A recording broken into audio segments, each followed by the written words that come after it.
કોઈ પણ જાહેર જીવનની વ્યક્તિ હોતી હોય છે એની દરેક બાબતની પબ્લિકમાં જે પણ વધારે વ્યક્તિ જતી હોય છે એની નોંધ લેવાતી હોય છે.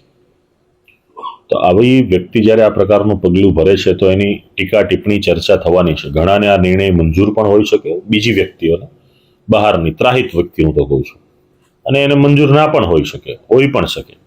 પણ મંજૂર કે ના મંજૂરનો વિષય એના પરિવારે નક્કી કરવાનો છે. ત્યારે એના પરિવારને આ વસ્તુ પસંદ પણ નથી, ખૂબ ચિંતામાં પણ છે, અને પોતાના જે પણ પ્રયાસો કરવાનો પ્રયાસ પણ કરે છે.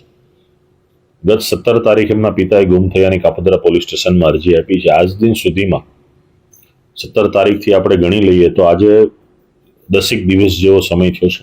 10 દિવસના સમયગાળામાં પરિવારને મળવું નહીં, વાતચીત ન કરવી, તો જે આપણને જન્મ આપે છે એવા માતા પિતાથી પણ આપણે જો વાતચીત કે દૂર રહેતા હોય અને મળી પણ ન શકતા હોય તો એ ખૂબ ગંભીર પરિસ્થિતિ ઊભી થઈ ગણાય. અને આ પ્રકારની પ્રવૃત્તિઓથી બીજી કોઈ પણ દીકરીઓને પણ એના પિતા કે માતા પિતા કે એનો પરિવાર રેસ્ટ્રિક્શન વધારે છે.